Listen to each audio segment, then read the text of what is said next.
Hi, everyone. Welcome to the first in a series of webinars related to life cycle energy and other related impacts of buildings, brought to you by the U.S. Department of Energy's Building Technologies Office. Today's webinar will give an introduction and overview of life cycle impacts of buildings, and will begin to answer the questions, where do buildings come from, and where do they go when they die? My name is Cedar Blazik, and I'll be your moderator for today's event. As a disclaimer, please note this call is being recorded and may be posted on DOE's website or used internally. All attendees will be muted for the duration of the webinar. However, if you do speak during the call or use a video connection, you are presumed to consent to recording and use of your voice or image, as well as your questions. To kick things off today, you'll hear from the Director of the Building Technologies Office here at the Department of Energy, David Nemcow, who will give a quick welcome and introduction. After that, Leila Fadali, a AAAS Policy Fellow in the Building Technologies Office, will give an introduction to life cycle carbon, and will introduce the current questions facing our office as we begin to explore LCA for buildings. Leila has been instrumental in setting up this webinar series. We'll then hear from our three distinguished guest speakers, Ed Masria, Kate Simonin, and Michael DeRue. I'd like to take a moment to tell you about each of them. Edward Masria is an internationally recognized architect, author, researcher, and educator. Over the past decade, his seminal research into the sustainability, resilience, energy consumption, and greenhouse gas emissions of the built environment has redefined the role of architecture, planning, design, and building in reshaping our world. He is the founder of Architecture 2030, a think tank developing real-world solutions for 21st century problems. Thanks for being here, Ed. Next up is Kate Simonin, who's the founding director of the Carbon Leadership Forum. She's an associate professor at the University of Washington, a writer and a researcher with significant professional experience in high-performance buildings, architecture, and structural engineering. She authored the authoritative Life Cycle Assessment and the LCA Practice Guide, and is co-chair of the Embodied Carbon Network, a global open access communications and action network. Thanks so much for being here, Kate. And finally, we hear from Michael DeRue. Michael manages the Systems Performance section in the Commercial Buildings Research Group at the National Renewable Energy Laboratory. He leads projects on the development and testing of novel HVAC systems, building performance simulations, performance metrics for sustainability, source energy and emissions factors, water, and the US Life Cycle Inventory database. Dr. DeRue received an R&D 100 award in 2005 and is very active within ASHRAE. Thanks for being here, Michael. Once our speakers are finished presenting today, we'll plan to answer your questions. Please type your questions directly into the Q&A feature of this webinar throughout the presentation, and we'll get to as many as we can at the end. Next slide. I'd like to remind you all that this webinar is the first in a series on this topic happening over the next few months. To build on the discussions today and to keep the conversations going, I encourage you all to sign up for the rest of the webinars in this series at the dates on the screen that you see. And with that, next slide, we're going to jump into a quick poll question for our audience. We'd really like to know what industry you come from. You can select that.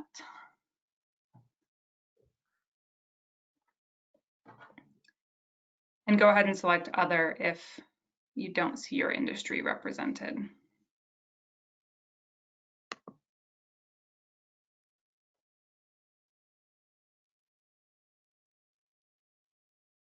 Okay.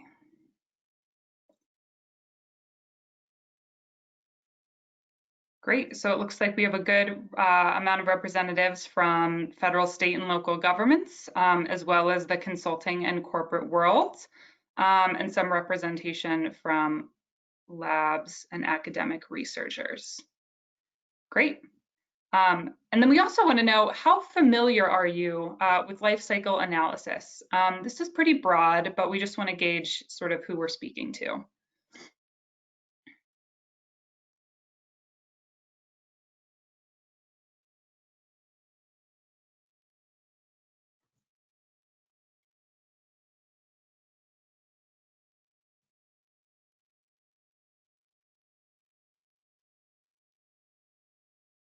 Okay, so This is great. That's sort of what I was expecting. We definitely have some experts in the audience. Welcome. You can obviously correct us if we say anything wrong. But most of the folks, it looks like more than half, are somewhat familiar. So hopefully you have a little bit of background, maybe in LCA, and hopefully you'll learn something on the webinar today. Okay, well, thanks for participating in that. It'll help us shape our presentation. And with that, I'm going to hand things off to our director, David Nemsow. David, take it away.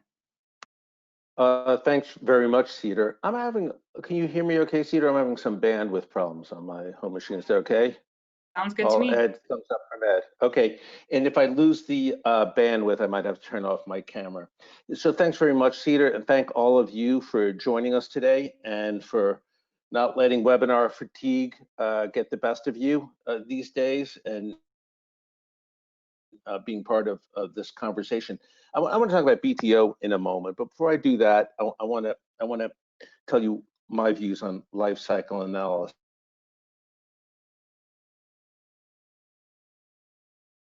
Giacomo Puccini. So in the first scene of La Boheme, the poor starving bohemians of La Boheme, Marcello, who's an artist, and Rodolfo, who's a poet, unless it's the other way around, are sitting in their frozen apartment in the winter in Paris. Not even an apartment, it's a garret on the top of a house. They're freezing. And so they don't have any money for fuel, so they start breaking up the furniture and burning it. And when they run out of furniture to burn, they start burning their own music and poetry. Okay, that might be a rational decision. On the other hand, at the other end are the Iroquois people of what's now the Iroquois Native Americans, who taught themselves and asked us to think about the impact of our decisions upon the seventh generation. Concept I think we all know. So I'm not faulting Marcello and Rodolfo for freezing in their garret, but I think the key part of life cycle analysis and the work we want to do, especially as climate change is such a key issue, a crisis around the world, is to see, can we be more like the Iroquois people and less like Marcello and Rodolfo? Can we think about not just staying warm now at the expense of our work and our furniture, but can we think about 7 generations worth of impact? And for buildings, it can be a lot more than 7 generations, as we know. It can buildings last hundreds of years or thousands of years, and we think about that, and we pick your favorite building. So that's the topic we want to discuss. How do we think about that long term? I, like many of us at BTO, and perhaps many of you, tend to focus more on operational energy issues. I want to talk about that in a moment. I think we've made some good progress there as a nation, a lot more progress to go. So I have a couple of slides. I'm not quite sure, Layla, where my slides end and yours start. So you tell me when I'm stepping on your turf. Is somebody clicking? Look, we have 125 million buildings in this country. They consume just under 40%. This is all operational now. Just under 40% of annual energy consumption in this country. That's more than industry, more than transportation. And if I showed the slide for CO2, it would be 35%, just under transportation. For electricity, it's 74%, and for peak electricity, it's closer to 80. So it's a big deal. Next, please. Very big deal. This is where we work. I'll let you go to our homepage and take a look at this. While you're on our homepage, by the way, also take a look. We have 2 new funding opportunities. They're competitive. They're on the street right now. One is our annual R&D focus, but it's a lot more than R&D. A competitive FOA, we call them, called Benefit. That's $80 million. The deadline is in several weeks. And the other, the Secretary of Energy just announced the other day, Connected Communities, looking at a collection of buildings and grid enabled and services. That's 65 million. So please take a look at those, and I hope you'll consider applying. But we work at BTO on this whole spectrum from R&D, early stage R&D at the left end of the spectrum, to integration into buildings with consumer-facing tools in the middle, and then to the right, locking that into building codes and appliance standards. Again, we have a focus on operational, and we're going to change that over time. Next, please. and think more about embodied life cycle. This is just, we're just showing off now. But again, on operational, our favorite example, and if we had 15 examples like the refrigerator in this country, we can all retire and I'll buy the champagne, because the average refrigerator purchased today consumes only 1/4 of the annual operational energy of one from 40 years ago, 1/4. And what sacrifice did the American public make to save that much energy? The average fridge today is bigger than it was 40 years ago. The average fridge has more features than it did 40 years ago. And the average fridge is half, corrected for inflation, half the average purchase price. And so that's the kind of success that we're so delighted about, that the country has made on operational efficiency. We don't have 15 examples like this, unfortunately, but we have others. If you could click through this slide. Keep going. Keep going. Right. So this is focusing on standards. I suspect you all know this, to try to like building codes, try to lock in those savings on the operational side. Next, please.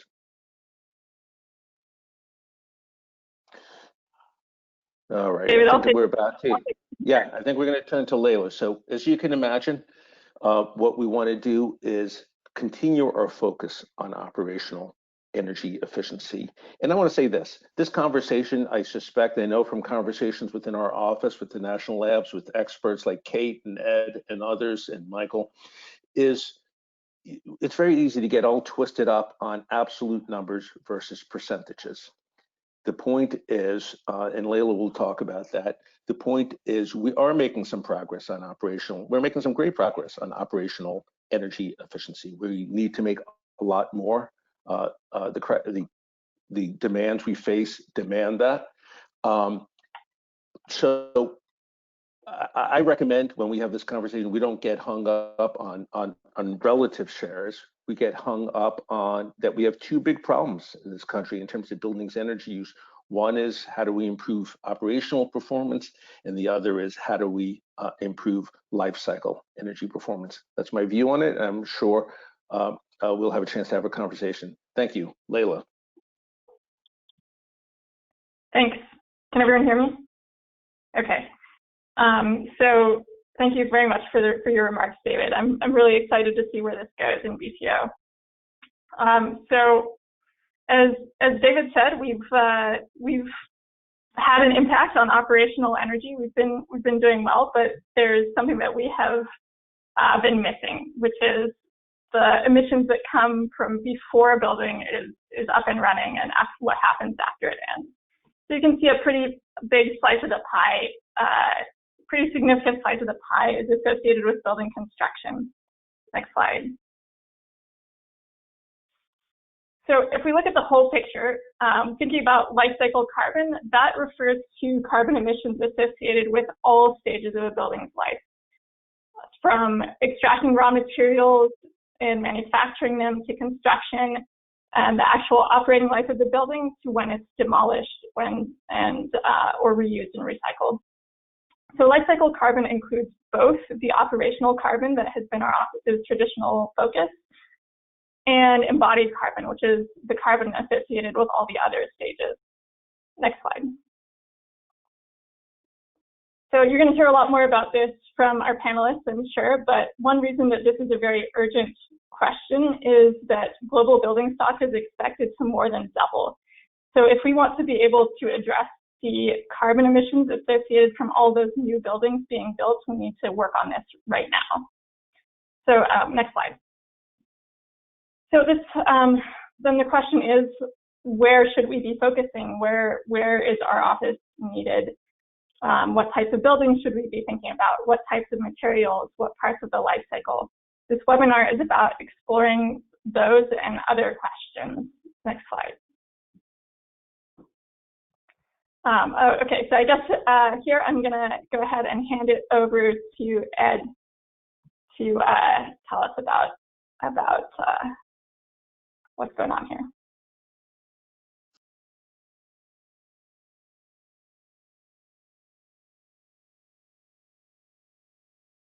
Okay, can you see my screen? Okay, great. All right, so let's start. First, this is a quick overview, and then our other panelists will dive into many of the details, and then we can have a conversation. First, about budgets. We keep hearing about budgets. So what is our carbon budget? Not that many people know. It's 340 gigatons of CO2. That gives us a good probability, 67% chance of staying under the 1.5 degrees C. Right now, we emit about 40 gigatons globally. If we peak emissions this year, we probably will this year actually because of the pandemic, and phase out all CO2 emissions, we're at 600 gigatons. We're way over, and that gives us a less than a 50% chance. So how do we meet the 1.5 now? Because actually, since Paris, we haven't reduced our emissions. So to meet the 340, we need a 65% reduction from what we're doing today, and then a total phase out by 2040. So the 2050 date doesn't hold anymore. So if you hear people talking about net zero emissions by 2050, that's outdated. Okay, so the built environment, how do we get a handle on the built environment, which we're talking about, mostly buildings? We have new building operations, existing building operations, and then materials, construction, and infrastructure. For new buildings and existing buildings, we have a handle on that. We have zero codes, we have zero carbon codes, we have great code standards, we have to get them implemented, and we have all sorts of policies for big buildings, which are not that many actually, date certain. New York City is implementing those now, and we have intervention points for other buildings. So we know how to get a handle on these two. Well, what about materials, construction, and infrastructure? That is a big issue. There are literally hundreds of thousands or hundreds of millions of building products out there, building and infrastructure products. You not only have so many products, but then you have, where do you start? Where do you begin? You have extraction, transportation, manufacturing. It's daunting. So how do we get a handle on that? Well, this is how we see global, the emissions divided up. Building operations, 28%. And then all the rest, the construction and everything else, and infrastructure, and every other product that's out there that's not building related falls into the 43% of industry. About 2 years ago, we had a breakthrough. The global ABC put out some statistics, and we saw building materials and construction, essentially core and shell was 11%. So we started to get a handle on that, but that's everything also. It's steel, cement, brick, glass, you name it, wood, all falls in that 11%. So it's still difficult to get your arms around this. So we took a shot at redefining the pie. And we see building operations still 28%, transportation 23%, but now we see two materials, concrete and steel, roughly half of all industrial emissions, 21.2% of total emissions. And if you throw aluminum in there, you get over the 50% in terms of industrial emissions. So if we get a handle on just those two, we could make huge reductions in the industrial sector and the building construction and materials sector, and then phase in all the other hundreds of millions of materials, start phasing those down. So it's not that daunting all of a sudden if we focus on two materials. The built environment with buildings and infrastructure represents now over 50% of total greenhouse gas emissions. So now what do? Well, Architect 2030 calls for three options: reuse, reduce, and sequester. The first, obviously, reuse is big. If you reuse, you're not creating new, therefore using a heck of a lot less embodied carbon. And that's a planning, design, specifications, and policy issue. It's everything from repurposing existing urban areas rather than tearing them down and building new, repurpose them, renovate them, adapt them, use local materials, and design to deconstruct. That's starting to become a big issue now in our industry. So we keep using those products over and over again. The second is reduce.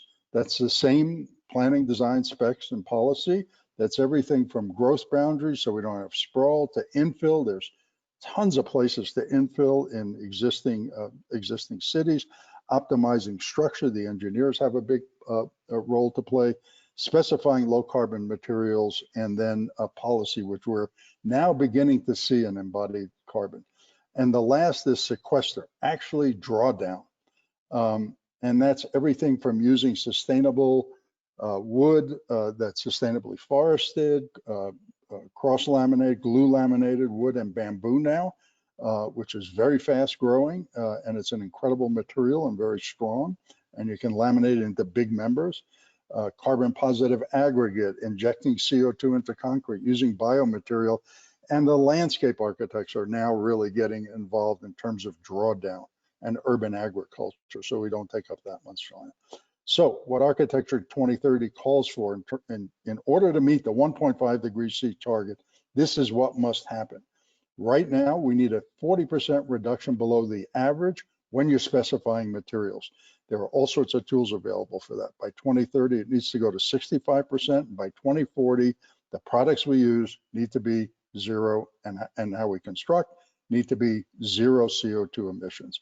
And we're saying companies now, we want some companies to really step out in front, go to a 50% minimum now, and get to zero by 2030.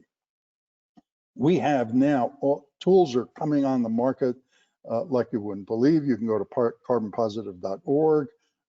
That was a global teach-in we just held, and you can click on any of these links and go to all these various tools that are available now. You can also go to materialspalette.org, where we have information on the major carbon intensive materials. So the question is that we keep asking ourselves, and that you see all over the newspapers now and in print and on video, can we meet the 1.5 degrees C carbon budget? The answer is, of course we can. We just need to put our mind to it, get a handle around it, and begin doing it. With that, I'll hand it over to Kate Simonin.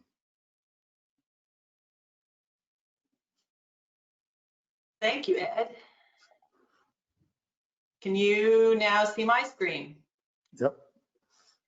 Okay, let me get set here. So I'm thrilled to be here following after one of my inspirations and mentors. So thank you so much, Ed. I direct the Carbon Leadership Forum, and we work to decarbonize the built environment with a focus on embodied carbon, or the emissions from building material manufacturing and use.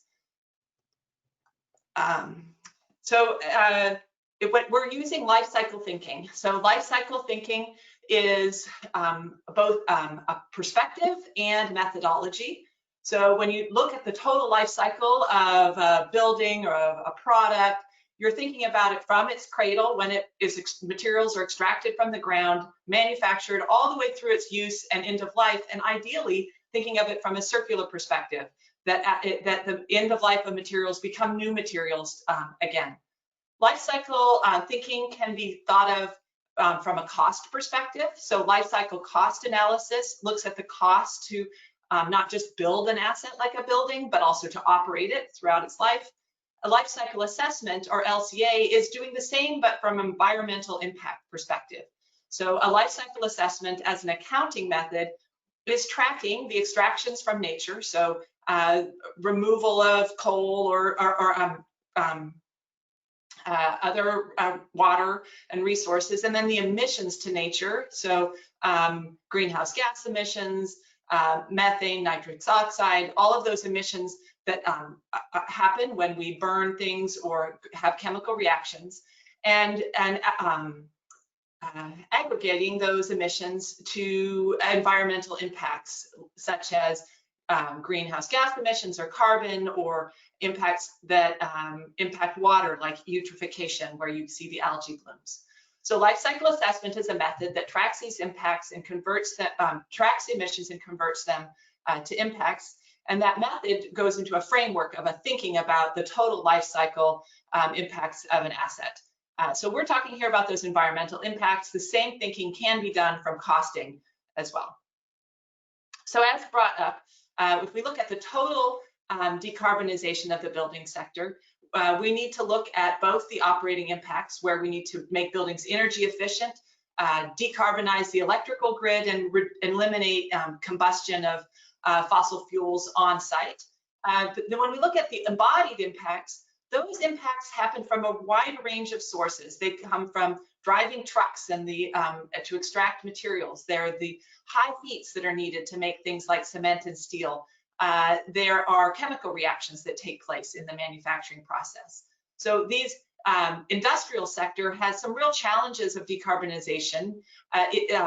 It's not just about efficiency and electrical grid decarbonization, because many of these manufacturing processes take so much heat that it's difficult to do with electricity. So there's innovation that's required at the manufacturing process to decarbonize the industrial sector, and that's one of the really important parts of R&D that's needed to enable us to meet these decarbonization goals. So as Ed mentioned, we really need to drive down to zero, or in fact be drawing down more carbon out of the atmosphere than we emit. We can talk about, as David mentioned, there's different numbers that are getting thrown around, but what the big picture is we have to make massive reductions in the near term in order to meet global climate targets, and we need to do that in a way that that enables a healthy, equitable, and just society. We're doing this work because we want a future in which people have clean water, clean air, healthy and happy places to thrive. So we're doing this for those 7 generations in the future. When we look at decarbonization, it's really important to recognize that accounting methods don't always track all of the emissions. So this is a plot of greenhouse gas emissions in California, and really exciting to see that as a population and the GDP are increasing, California is seeing a decrease in greenhouse gas emissions. The decrease comes from energy efficiency upgrades and cleaning of the electrical grid. But it's really important that we don't miss a carbon loophole, and that we need to track where the emissions from manufacturing take place. So often a region will track their greenhouse gas emissions that occur in a region, but embodied impacts or manufacturing impacts are often imported because they're coming from other states or other countries. And so we don't want to avoid that. We don't want to miss that. The consumption emissions are the responsibility of those who consume them, the goods. If we're looking at embodied carbon reduction strategies, there's 3 main strategies, similar to how Ed framed them. The first one is you have to optimize the project. So that means don't build something if you don't need it, reuse existing buildings and materials, and build smaller and use less altogether. And a lot of those decisions really can be made by rules of thumb. If you build half as much building, you have half as much embodied carbon. The second strategy is around optimizing the systems. That's making sure that deciding between whether or not you're using different types of structural systems, or how you're enclosing the building or configuring the building. And there you need to use a life cycle assessment approach to make sure that you're not making unintended trade-offs between upfront emissions with the materials you purchase upfront and the overall operating and end-of-life impacts. And then the third strategy is around buying materials or procurement. And this is when you're choosing a material. I know I want to buy steel. How do I buy the lower carbon footprint steel? And there are emerging policies such as Buy Clean and resources such as environmental product declarations that help you get there. So later on in the session, you'll see a range of speakers talking about decarbonization strategies at both the building and the material scale. At the Carbon Leadership Forum, we conducted a study to try and understand the order of magnitude of impacts of embodied carbon. So here are some results of this study. We're seeing a high degree of variation. That's both in the method of doing the calculation, but also in the type of construction. This helps us understand that the order of magnitude is, between 400 and 600 kilograms of carbon dioxide equivalent per square meter. And this allows, this type of study allows us to put in context the order of magnitude of operating and embodied impacts and start to understand that the scale of these impacts are on par, or is perhaps more important to be addressing in the near term. So if you're wanting to do a whole building life cycle assessment, you're needing to, and looking at embodied impacts, you're needing to understand the quantities of material that you use and the embodied carbon impacts of those materials. And then it's a simple math of multiplying quantities of material and the impacts to get a total embodied carbon. So there are tools and resources, as Ed was mentioning, of whole building assessment tools that help you quantify those material impacts and compare options and explore impacts over the full life cycle. You know, when we look at the manufacturing impacts, the general assumption is that when we make things, we emit carbon. But there are a lot of innovative manufacturing possibilities coming onto play in which we can actually extract carbon from the atmosphere and store it into building materials. So that's really the sort of the vision of where building materials can be a key part of a climate solution. If we can think about and innovate in ways in which we're using carbon storing materials in our built environment at greater levels, storing carbon out of the atmosphere. And so there are carbon storing materials that are available today from biogenic materials, and there are also innovative bench scale materials being developed in which we're more mineralization and innovation happening. If we're looking at specification at a procurement scale, there are product labeling like environmental product declarations that report the carbon footprint and other environmental impact results from a life cycle assessment in an environmental product declaration. Similar to miles per gallon on a car, these third-party verified reports by manufacturers help us understand and compare between the options available. There are tools available such as the Embodied Carbon in Construction Calculator that the Carbon Leadership Forum helped incubate. That's a free tool that is compiling the reported environmental product declarations, organizing them by product category, and starting to show that there's a fairly wide swing between the high emitting material and the low emitting material. And so from there, you can start to see what options are available. And then as Ed was mentioning, make procurement decisions to favor the lower carbon options. And that helps to provide a market pull for the investments that manufacturers need to do to decarbonize their industries.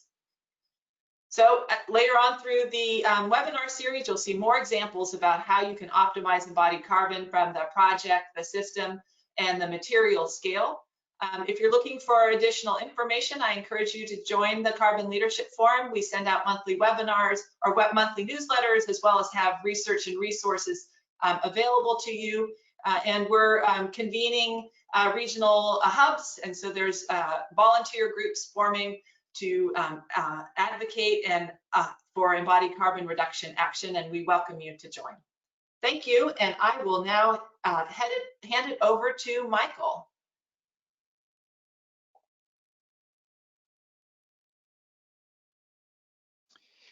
Great, thank you, Kate, and Ed and David. This is an honor to speak with all of you, true leaders in this field, and thank you all for joining today.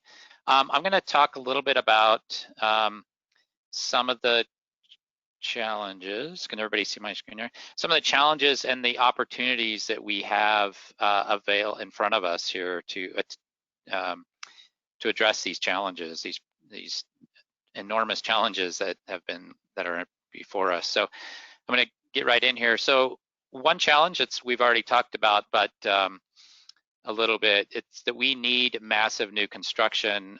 As Layla said, we're expected to double our footprint of buildings by 2060. To meet these growing, and there's a massive growing and shifting populations, but we also need to do some major retrofits of existing buildings to meet our energy and climate goals. So there's a great opportunity here to transform how we build our buildings to be more sustainable, economical, and equitable.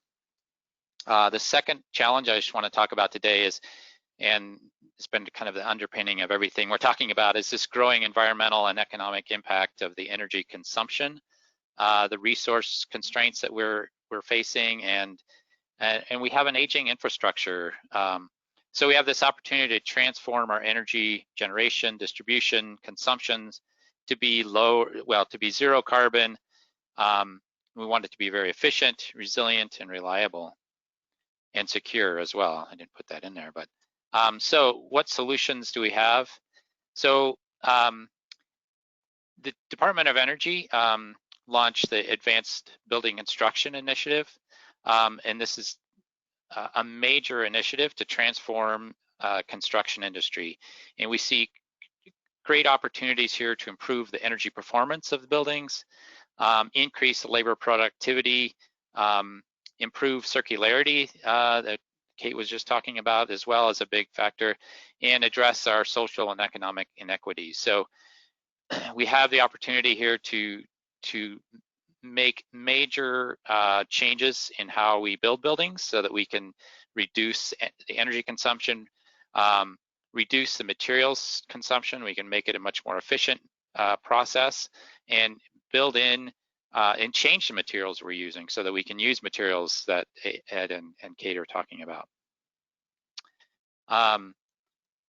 Then we want to, thinking about building this circular economy for buildings and building materials. So, and I'm not going to go through all of these, but one thing I do want to it's kind of funny to think that, why is the world running out of sand?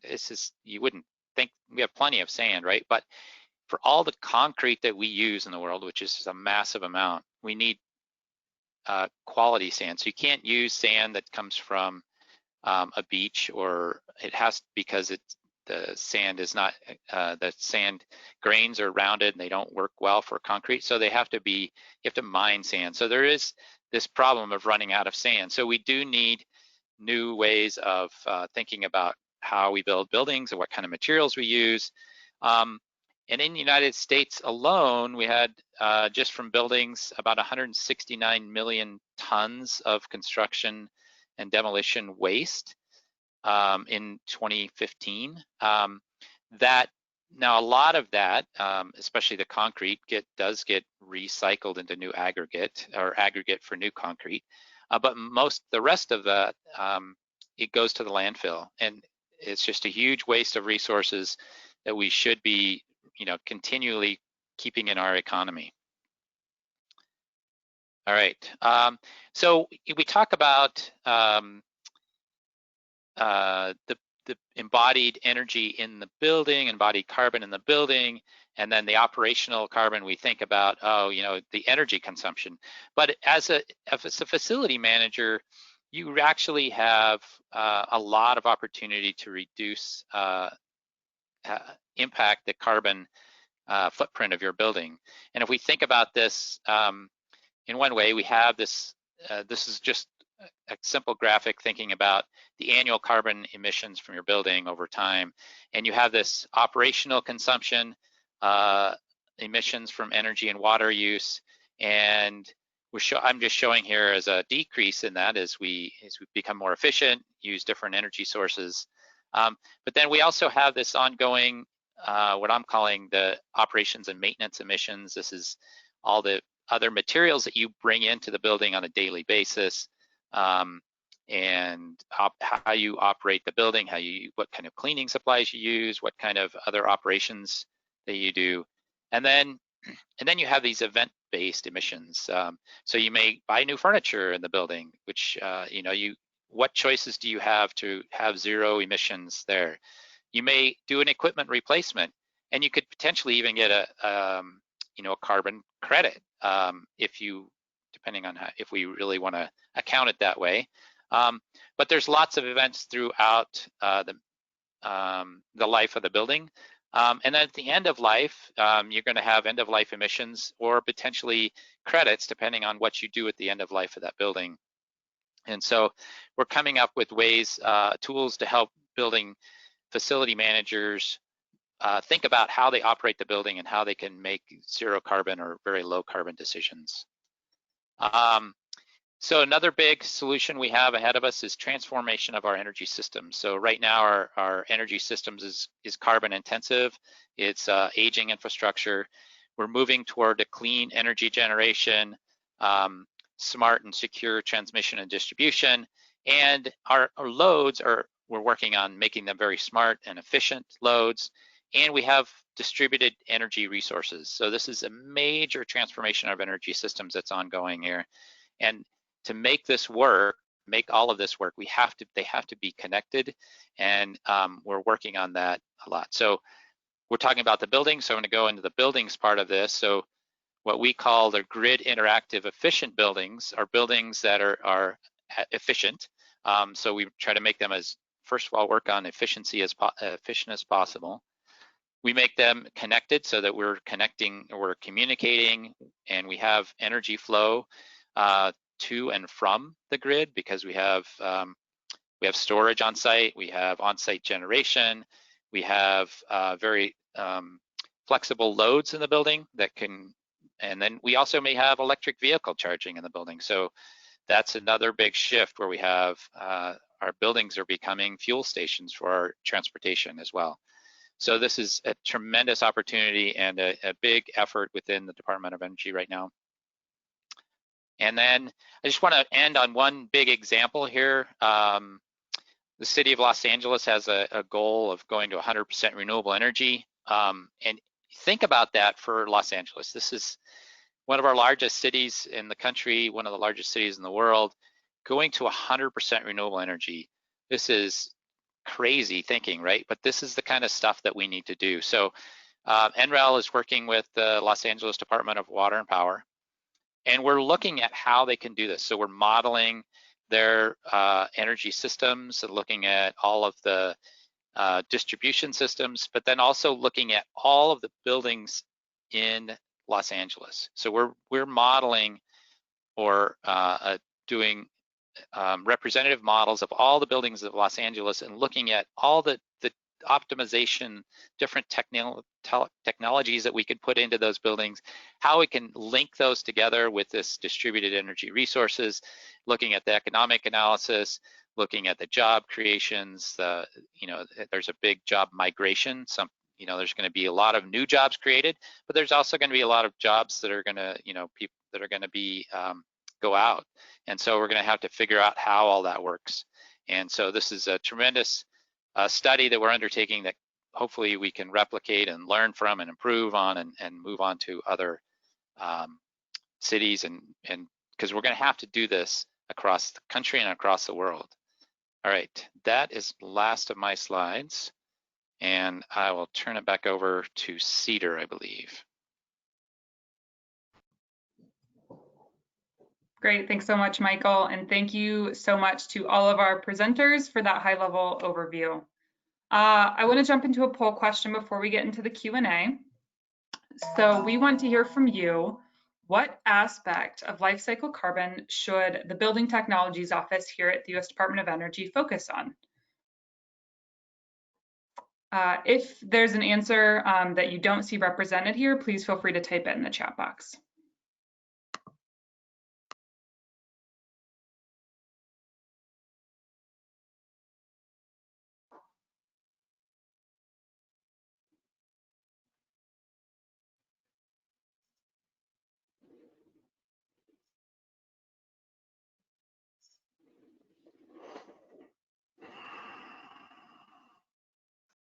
Okay, looks like we have quite a few votes here. Doing pretty good. Gathering and sharing high quality data, followed really closely by establishing a standard for life cycle carbon assessment. Then we're looking at lower embodied carbon materials and technology research and development. And then slightly fewer votes, 25 and 21% for construction and installation, and end of life or reduce, reuse, recycle. Thank you for all of that. And I'm going to sort of turn that question back to our panelists and make it a little more focused. If each of you could provide sort of one word of advice or one area of focus that you think the Building Technologies Office should work on in this space, what would you recommend? I will start with, yeah, we'll go in order. We'll do Ed, then Kate, then Michael. Okay, yeah, I would say steel, concrete, and wood. Okay, that was quick, Ed. I'm going to follow up with that, Ed, and say that's R&D. So that's how do you scale hydrogen steel production? How do you make innovative heat sources work for cement production? How do you integrate effective carbon capture onto cement kilns and then turn that captured carbon into aggregate that we can use it as building materials? These are longer term R&D projects that are ideally suited, in my mind, for the government to be investing in to bring up capacity both in the US and the world to make these manufacturing transformations. Let me just jump in really quickly. Why I said steel, concrete, and then wood, because wood is a competitor to steel and concrete. And when you have a competitor, the other products move really, really quickly to zero carbon. Yeah, I would like to add, I think there's probably new materials that could be developed as well that are we haven't even thought of that could replace those items. So I'd like to continue to see new material research and new construction methods and deconstruction methods and recycling and recovery methods. You can see we're shaking our head. and new data, consistent, reliable, standard data that supports all of the analysis. Great, thanks all. We've had quite a few questions come into the chat. One of the recurring themes is folks are just looking for data and information and comparisons around LCA and carbon accounting for different building types. So someone was looking at, the difference between low and high rise, and if there's a difference in LCA for a similar sort of superstructure foundation, similar gross floor area. We have someone else who's looking for just an average single family home, if there's a general sort of carbon accounting or LCA that's been done there. And are there methods to generalize carbon and greenhouse gas emissions by building type? So that last one was directed to Kate, and I just wanted to see if any of y'all can recommend some good sources for that information that you're aware of. Well, I'll start by saying that there's sort of two scales of being able to answer that question. There's been lots of individual studies from residential scale to high-rise buildings. Each of those studies are unique, and they're not necessarily done in a fully standardized way. So, I can tell you that residential buildings tend to have a lower carbon footprint than larger commercial buildings. They typically are built out mostly out of wood, and they have less concrete and steel, as Ed was mentioning. So they're sort of in the range of 50 to 150 kilograms per square meter. Then you can see some of those results in the embodied carbon benchmark study, which we have an interactive tool, so you can sort the data set, and if you want to look into that, you could see that. There are, from that data set, and along with some work from researcher Catherine DeWolf, tried to explore the impacts of building height and what happens as you get taller buildings, and if you could see correlations between embodied carbon and different sizes of buildings. And statistically speaking, we don't yet have the data to have definitive assessments. But it has to do with how much material you use, and as you start to get super tall buildings, you're having to use a lot of material just to stop them swaying in the wind. So super tall buildings can have higher embodied carbon, generally speaking. But what we need right now is sort of two things, I would say. One is action. So that's the most important thing, is we need to be reducing embodied carbon today. And so those are the strategies of, material efficiency, don't build unless you have to. And then we also need better data. So we're kind of like where operating energy was 20, 30 years ago, in which we had an idea that buildings consumed a lot of energy, but we didn't have a standardized reporting. What we need is more people doing the work to do the analysis and sharing that data in a way that we can get more refined baselines. But generally speaking, we know the impacts are high. We need to get them down. I'll stop there.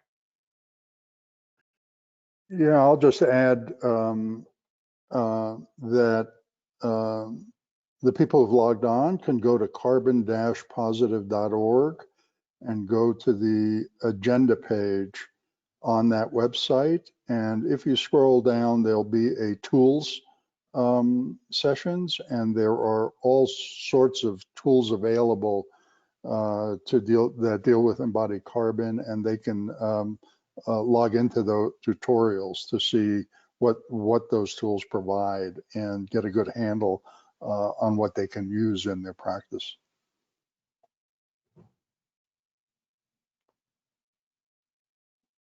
Anything to add, Michael?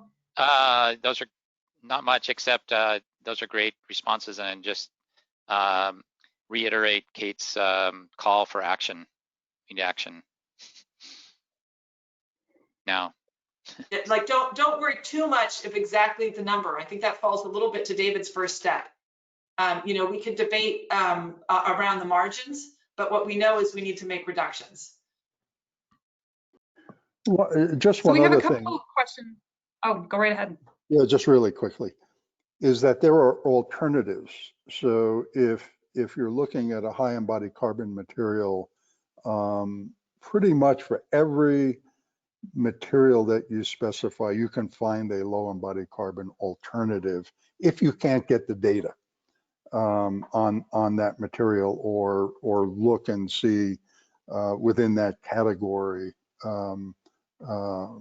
you know, do a comparison. I mean, EC3 is the best, I think, that we have in terms of for the US and Canada in terms of comparing different materials in different regions. And I will also note, so that's the data-driven side, but the Carbon Smart Materials palette that Architecture 2030 put together is a really good framework. Ed mentioned it in his presentation, but it really goes through a nice description of what are the sources of those impacts and how you might be able to use more of a almost a prescriptive-based assessment of how you might get to lower carbon. You know, is the energy grid clean? You know, where it's manufactured for certain materials and things like that. And Ed, if you can type in the website that you mentioned into the chat, a lot of folks, I think, want to visit and want to be able to have that link. Okay. All right, we had a few questions related to codes and standards. Are any of you familiar with sort of building codes that might be incorporating or thinking about LCA and what those impacts might be? You're looking at codes and standards for life cycle assessment and embodied carbon? Yes.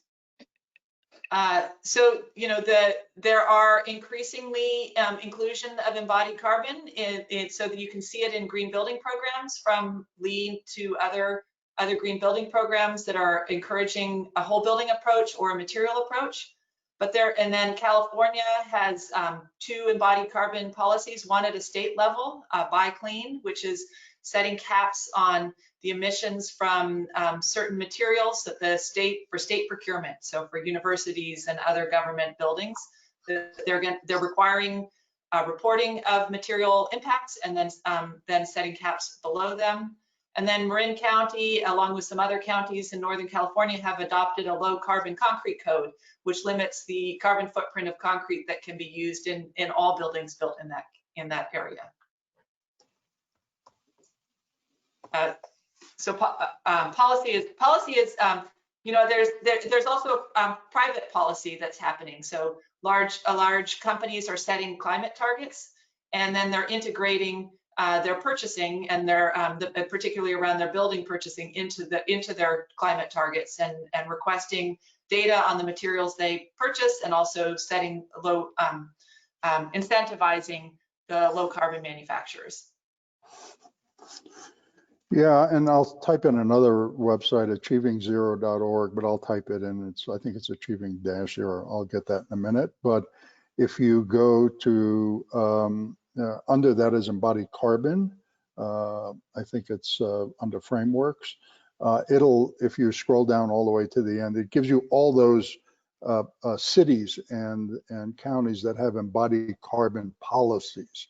So you can begin to see what policies are. This is in its infancy, but policies are starting to emerge now, and we're trying to keep up with them and post them on that website so that people can see what's coming and what's available now, so they can possibly copy a policy and implement it in their jurisdiction.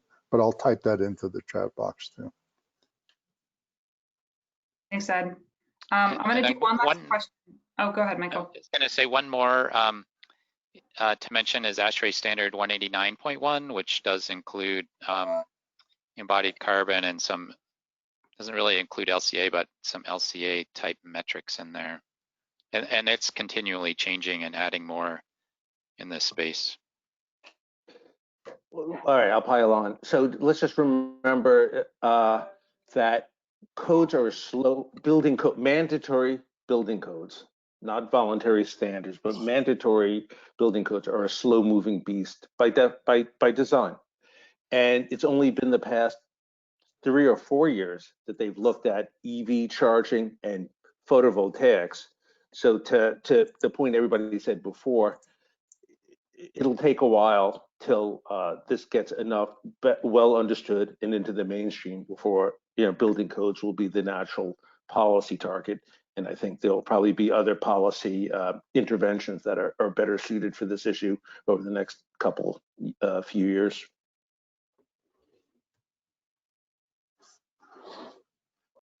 Thanks, David. And we have a lot of questions in here, and we're coming up on our time, so we're not going to be able to get to all of them.